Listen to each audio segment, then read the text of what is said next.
On today's episode of Gathering the Kings. My advice to anybody that's out there, when you got someone that's trying to push you into something that you're really not comfortable with because your skill set's not there, it's okay to say no. You know what? There's going to be other work that's going to come in. Yep. Go knock on some doors or whatever it is you got to do, and just be excellent at one or two things until you get excellent at the other ones that you want to tackle. You are listening to Gathering the Kings with Chaz Wolfe, featuring fellow 7, 8, and even 9-figure business owners who have real battle scars from business and life, but have prevailed as the king that they are designed to be. We welcome high-performing entrepreneurs to the stage in order to reveal the real of the real on what it takes to build a successful business today. We dissect the good and bad decisions they've made along the way that give a true and accurate picture of the journey of success and how you too can get there. Through this dialogue, you will learn the value of growing your network and surrounding yourself with power players and kings like today's guest. Grab your pen and notebook because we're about to dive in. What's up, everybody? Chaz Wolfe, Gathering the Kings podcast. Today, I've got Brian Kelley here on the King stage. My man, how are you? I'm good, man. How are you doing? I'm incredible, but I'm jealous. And you're in the Northwest, Spokane, Washington. You're in your mobile unit today. I can smell the freshness through the screen here of that cool mountain air. I don't have that here in Kansas City right now. Yeah. I've never been to Kansas City. The only reason I'd go would probably be for IHOP. And that'd be about it. There you go. Maybe one day we'll meet each other, but ideally it wouldn't be in a hot and muggy place. It'd be in a cool, breezy mountain area. But regardless, Brian, tell us what kind of business that you have. Okay, so I own a construction company that specializes in interior finish carpentry. So we're the guys that come in after drywall and we put up all the doors, the millwork. We're the ones that really turn your house into a home. So all that pretty woodworking in the magazines, that's what we do. Yeah, love it. I just got done building a house. We moved in March. We've been building, still technically there's pieces still being done. So we've been building for what seems like 24 months. But I'll tell you what, you're right. The trim, the built-in closets, the doors, the stuff around the fireplace, you just name it. You're 100% right. And I'll tell you what, we got to know our trim guy or the millwork. We got to know him better because, man, there was a big job. He was here for a long time. Oh, wow. Nice. And those are fun projects. I don't know if you can tell, but I got some trim design here behind me. I don't know if you can tell that or not. Some of the I see it. Nice. Trim on the wall. Yeah, there you go. So that's anyway, cool. I want to know, before we jump into your history here and your story, I want to know what makes you tick. Why are you still building this business? Obviously, you've been successful. Otherwise, at a certain revenue mark, we wouldn't have had you here on the show. But why are you still doing it? I just turned 40 years old this year in January, and people are like, "Hey, that's a big deal," and I'm just like, "It's just another number." And then I didn't realize it actually is. So this year, I've really done a lot of serious, deep introspection inside of myself. And I've had to ask myself, I'm like, is this really what you want to do? I've been doing this for 20 years. So I'm at that point of retirement from this field and maybe going to another one. So I literally had to ask myself those questions. I'm like, if you didn't do this, what would you do? And would you enjoy doing it? Because obviously I'm an entrepreneur. I know how to build something from the ground up. So it's if I'm going to do this, am I going to go work for someone else or work for myself? But even in all those questions and that introspection of where am I going to be in the next 5 years and looking at this company, I'm like, why am I doing this? And it's because I really enjoy it. I love to build. I love to create. I love being able to walk into a blank palette and be able to get in there and start literally just painting on the canvas, except I use wood and wood products. And that's what I enjoy doing. That's cool. And so when it really comes down to it, I love to build things and I love to make it look beautiful. I love the art of the craft and just the mental games of having to put some of this stuff together. Because there's a lot of times someone comes in and gives you a picture or a blueprint, and hopefully it's a good blueprint or a good picture. Sometimes it's not. And they're like, hey, we want this. And then you got to go figure it out. How's it going to work? How's this piece going to come together? Because literally what I do is we're puzzle makers. That's right. We take a puzzle, we make the puzzle, and we put it together. So true. And since I've been doing it for so long, I make it look easy, but it's not. It's not at all. And the other thing too, that I really had to come and wrestle with is in my industry, we have such a shortage of craftsmen, and they say laborers, but we have such a shortage of craftsmen. If I leave now with my knowledge, I'm not giving anything back to my industry. I'm not giving anything back to my community.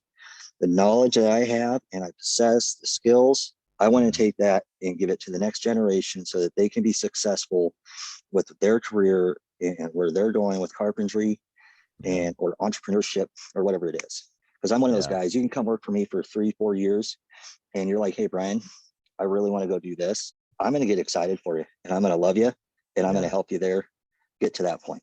Yeah, that's cool. Do you find that a lot of guys that work for you are young, aspiring craftsmen? Not right now. I've got a couple young kids that I'm trying to get on. It's been tough. Most of the people are my age. They're like 30s to 30s and up. Yeah. We had, because of how they really enforced the 4-year degree and all that, there was probably, there was a large gap where no one actually entered the construction trades, which is one of the reasons why we have some of the construction slowdowns even before the pandemic, just because we didn't have enough manpower. But now we're starting to look more attractive to people because you don't have to go to school. You're going to learn. There's a reason why there's a 4-year journeyman process. So you're going to be have a bachelor's, but you're making money the whole entire time. Yeah. Exactly. And your skills are going up and you're learning around people that have been doing it for years. So it's not like you're just in like this school environment where you're learning out of a book. You're actually in the field, getting dirty, learning the tricks, making money, being able to provide for your families. And, you know, that's one of the things that we have to offer. And it's fun because the trades literally build America. We build your cities, we maintain them, we operate them, we design it. We are the guys that keep this thing running. Without us, it goes to toast pretty quick. That's right. Yep. That's right. I appreciate that vision and just the ability for you to be vulnerable there. Because I think we've all had that conversation of, do I want to continue? What do I see myself doing in 5 years? And there's always those moments that pull us, whether it be back in or push us over the edge and we do something different. I know I've had multiple of those moments over the course of my entrepreneurship journey as well. Tell us just real quick here, how did you get started? Like, what was business always up your sleeve, or how did you become to be an actual business owner? Business was actually always up my sleeve, even though I didn't realize it. Okay. Unfortunately for me, I love my mom and dad, but they're the ones that said, you need to go get a good job that pays good money and stay there. But then on the other hand, push me to go out there and mow lawns, pull weeds, do stuff like that and make money. And the thing was, I like to make money. And I was like, shoot, I can go mow this lawn and make $10, which for a kid is good money. Yeah. And then I learned the savings process at that point in time, where I took half of it, I could do whatever I want. And I took the other half and I put it in the savings account. And that's how I bought my first car. And then, so I had my lawn mowing business when I was a teenager. And plus I worked another job at a burger joint. And I was in the restaurant industry for probably 5-6 years before coming into construction. And so getting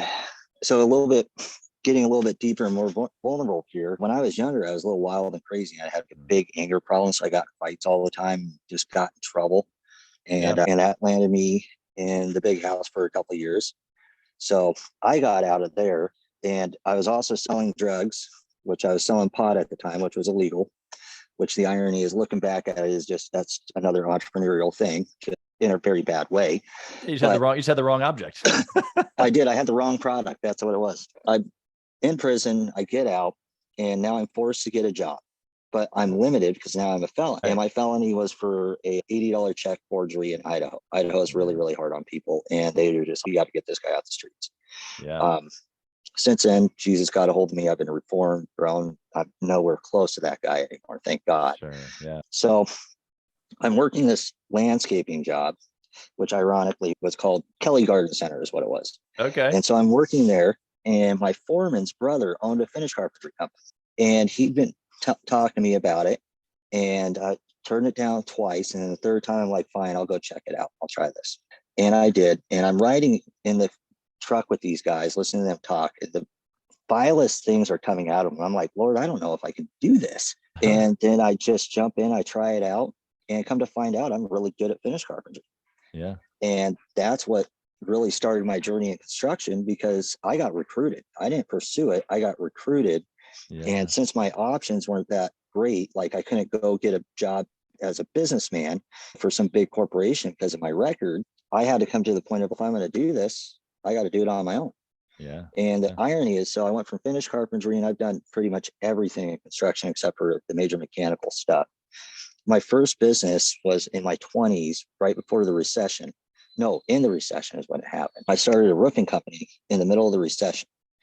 And the only reason I did that is because I went down to California, which got hit really hard, to roof a house for my uncle on his rental.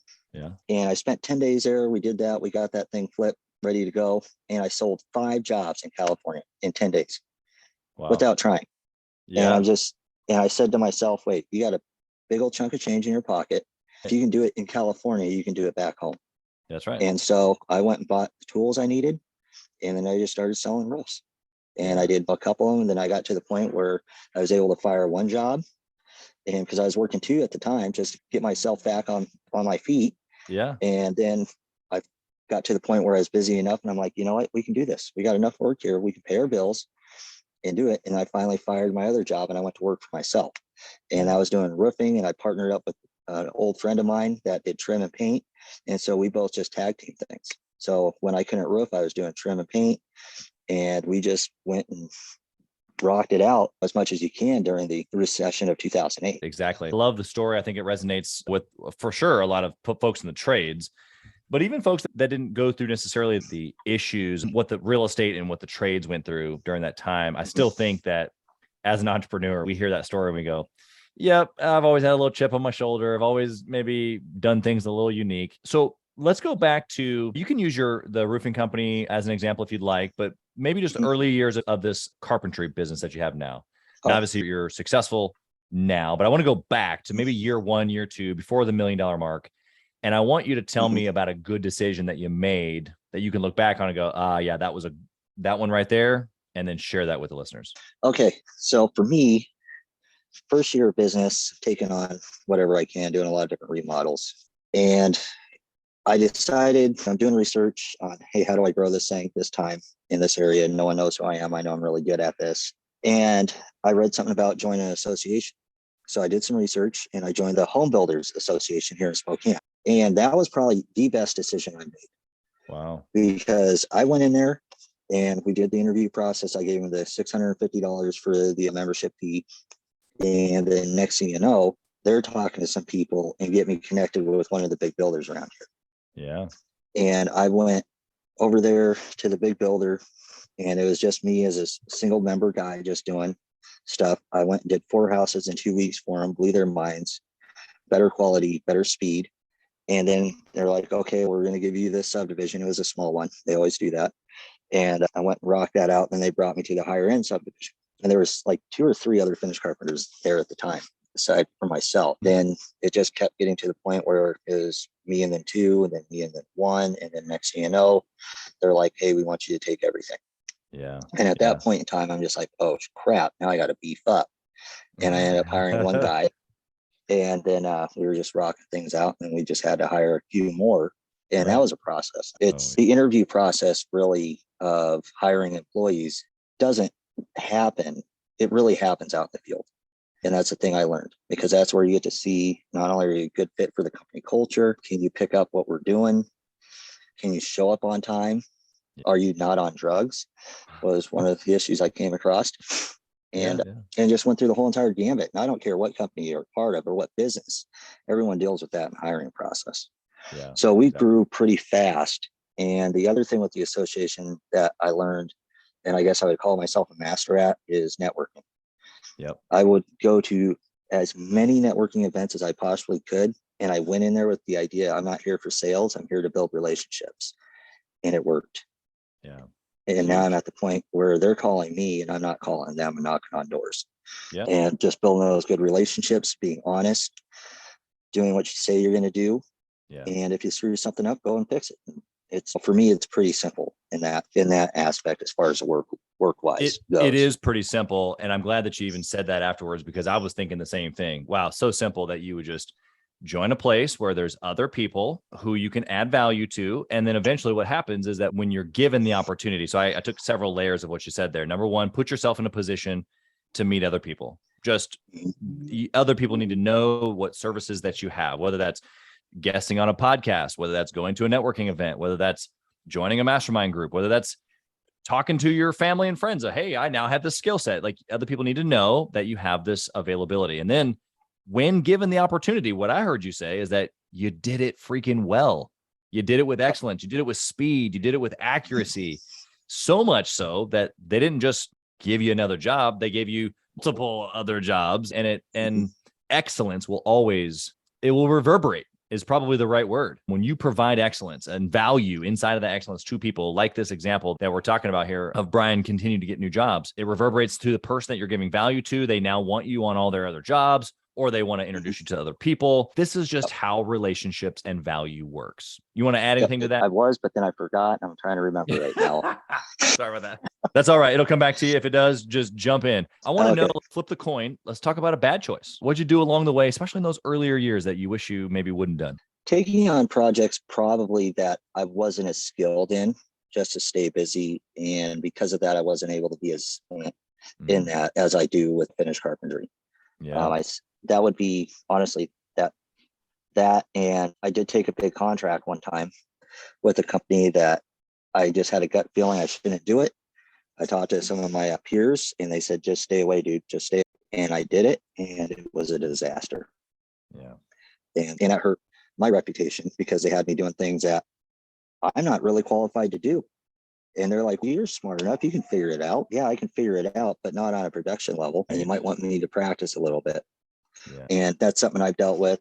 So I guess my advice to anybody that's out there, when you got someone that's trying to push you into something that you're really not comfortable with because your skill set's not there, it's okay to say no. You know what? There's going to be other work that's going to come in. Yeah. So just sit back, relax for a little bit, go knock on some doors or whatever it is you got to do, and just be excellent at one or two things until you get excellent at the other ones that you want to tackle. 100%. I love that. And I love how you said, sit back and relax, because that's the mentality. But the action was go knock on some doors. You can't sit back and relax on the couch. You sit back and relax in your mind of going, don't operate from scarcity. Don't operate from a place of desperation. Go knock on some doors though. Yeah. Well, that's the thing too, is like the scarcity mindset. It's almost like a fear-based model that hits your head, and you can't make good decisions if you're operating in anger and fear. That's right. And then you're desperate, and you're actually, what you're doing is you're grabbing, I don't know, like a cube steak instead of a filet mignon or the ribeye. Right. So we're not here going after the cube steaks. We're here to go after the ribeyes. Yeah. Yeah. And it's the poise to know that the ribeyes do exist, not even just exist, but that they come regularly. But if you're constantly full on the cube steak, then you're not looking for the ribeye. It's all about mindset and perspective for sure. Hey, kings and queens, Chaz Wolfe. I want to talk to you about something that's super important to me. We put a lot of time and effort, we meaning myself and my team, into this podcast, into the content that goes out every single day. And if you have been getting any sort of value or insight from this, we want it to be able to reach other business owners too. So we would love if you would like, comment, share, leave a review, post, share again, all of the things on social media, on all the different platforms, or even on the podcast mediums of Apple and Spotify. We would love to be able to get our content into more hands, more entrepreneurs, so they can grow their business as quick as possible. Together, we are building a community of like-minded entrepreneurs who are committed to growing their businesses to new heights. So let's do this. Let's help each other. Let's help each other grow. Okay, tell us, Brian, what kind of discipline maybe, or maybe a process that you have around making decisions now? You were just hinting on a little bit with the steak idea there, but how do you make decisions today as a successful business owner? I'm starting to use more data, and I question my decisions. What is the worst possible thing I can do in this area? And I answer that question, and then I just go backwards. And let me see, that's a tough one. I'm in this transition phase right now where I am trying to be better at decision making. Yeah. I think honestly, when it really comes down to it, my decisions that I'm making for my business, my company, and who I am is, does this actually fit who I am and who my business is? Yeah. And if it doesn't fit me, then I don't need to touch it. Yeah. And so one pretty singular focus. Yeah. And that's the thing, is just learning that singular focus and knowing who you are, where you're going. and where you can add value. Yeah. And because I'm looking at a couple, so here's an example. I'm looking at a couple different projects that came across my way. Like I said, we specialize in finished carpentry, and we've got a GSA project we're looking at, and those get a little bit more complicated, and they want us to do more than just finish work, is how these things normally work. And I'm like, yeah, the money's great, and if we can get in there and just do trim, I'm going to do it. But if they want me to start doing framing and remodeling and stuff like that, then I need to just back away. Yeah. And then, so I'm looking at that, and yeah, I can probably charge $1,000 a door because they're security doors and so forth and so on. Or I can go do the apartment complex that I'm bidding on, where I know for a fact I'm going to make money. In your wheelhouse. And even with the GSA stuff, there's so much more work involved just in the back end of the office stuff with all the paperwork. It really, for me, this is where I have to ask my question: do I want to deal with the headache? Yeah. You know? Yeah. So 100%. I think that we all ask those questions, whether it's our business or a decision in the business. What is this decision worth? What's the worst case scenario? What's it going to equate to financially, or reverberation to team members or clients even? And then you got to decide, is it worth it? Yeah. But it's a good reminder that that you're positioning yourself like that. Brian, I want to come at you in a little different way here. I'm going to bring you the speed round. okay. I want to know, if you dwindled your entire business down to one trackable metric, what would it be? One trackable metric, it would be my finances. How much money is coming in, what's going out. Because if I can watch that and I can see that, then I know where to focus and hone my efforts better. So if I'm working on project A and we're making a 50% profit margin there, then that's good. Or if I'm working on project B and I'm making a 30% profit margin, then I'm like, okay, maybe not focus so much there. Or if I'm on project C and we literally did 15%, We don't I'm want going to to look at that 15. Yep, exactly. It's okay. If we're going to do this, how do we maximize a profit and get better at it? Or actually, screw that. I'm not going to waste my time. I'm going to go work on A and B where I know I can make money. Because even at 30%, if I can get up to 40, it's closer to 50, and there's still a good profit margin, if however that works in your industry and your businesses. Yep, 100%. I love it. What book would you recommend that a six-figure business owner read? I would say I don't remember the author, but it's called Traction. Oh yeah, Gino Wickman. It's really excellent, especially if you're someone like me that likes to overcomplicate things, and just going down that list of keep it simple, keep it simple. One of the most valuable things I learned from that is when they did their writing out their business plan, and it was like 4 or 5 pages long or whatever. And he's like, can we trim this down to 3? And then they got down to 3. Can we trim this down to 1? And I was just like, that's a really good way of thinking. And the other one that I came across was written by Tommy Milo. I think I said that right. And it's called Home Service Millionaire.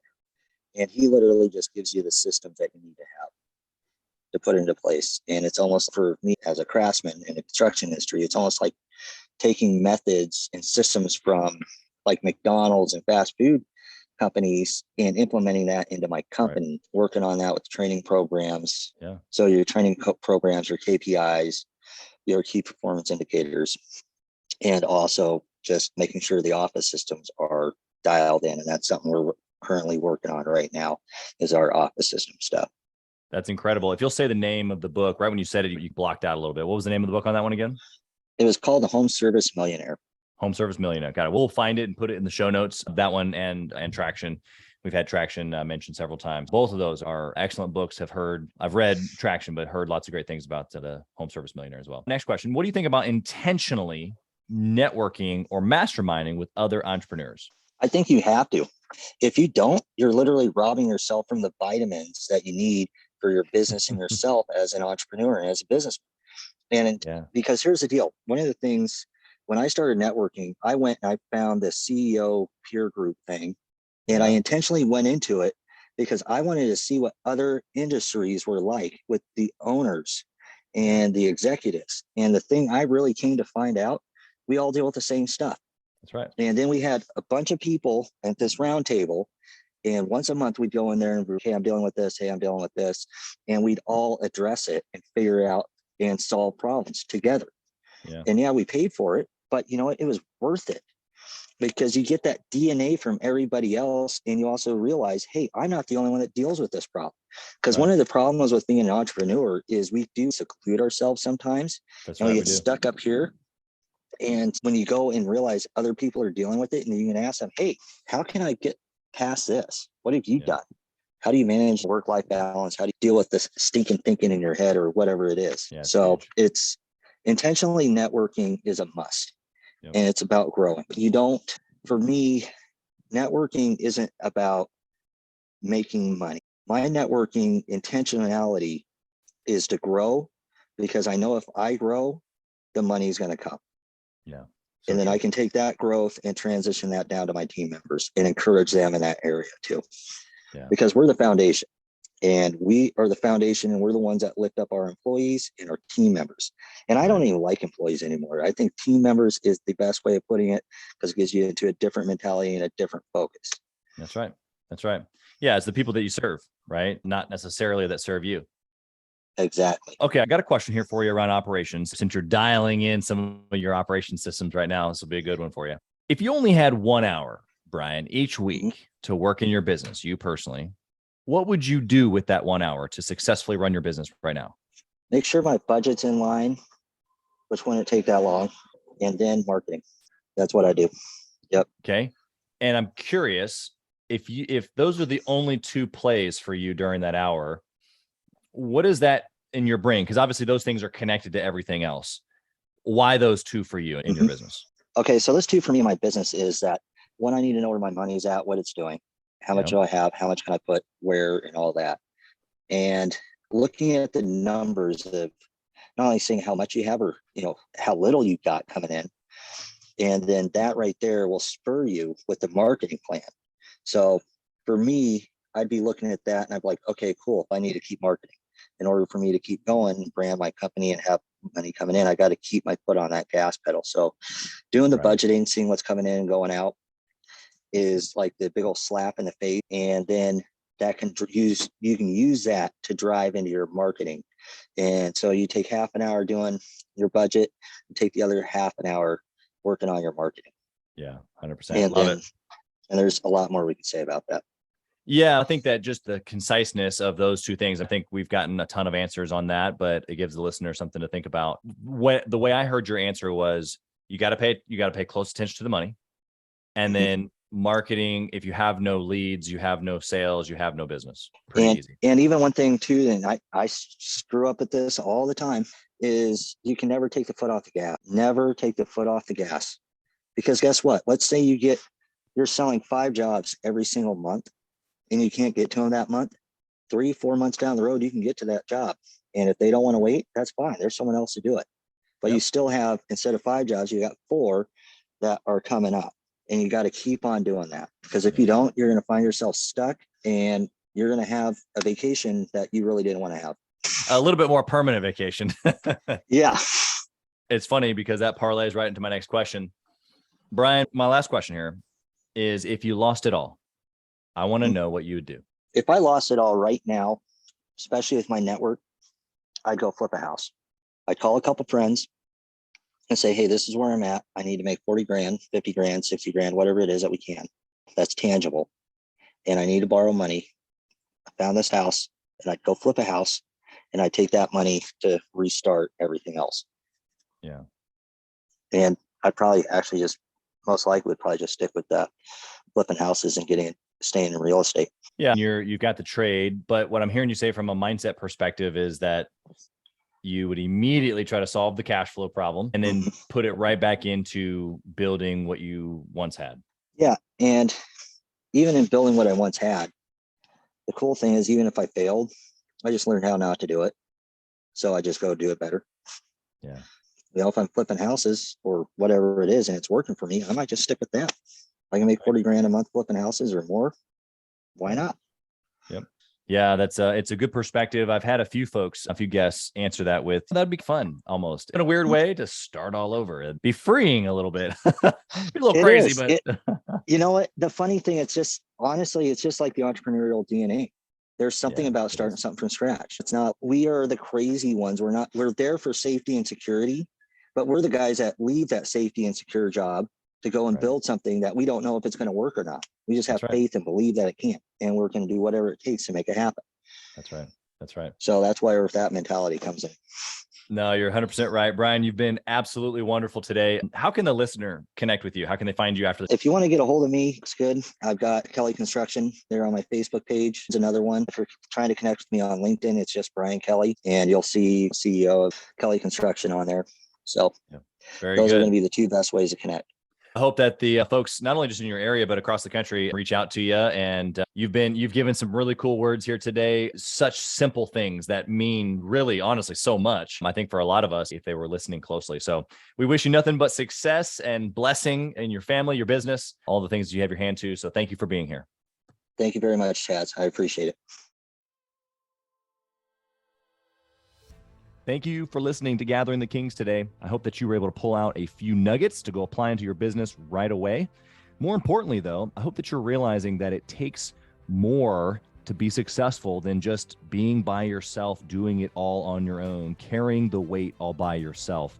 What I have realized, not only in my own journey from multiple businesses and multiple different industries, and now interviewing over 200 or 300 other very successful 7, 8, and 9-figure business owners, is that it's tough to do it alone. And so Gathering the Kings exists to bring together successful entrepreneurs. In fact, we are putting together 1,000 kings, specifically who are grateful but not done. We're intentionally assembling kings who fight tooth and nail for their business, family, and communities. And here's what we believe, that in the pursuit of excellence in those areas, that it ignites within us the responsibility to govern power and forge a lasting legacy. So if that relates and resonates with you, and you know that you need people around you, sharp, qualified, other very successful business owners, I want you to go to gatheringthekings.com. I want you to take a look at what we're doing and see if it makes sense for you to be part of our pursuit to 1,000 kings. Talk soon.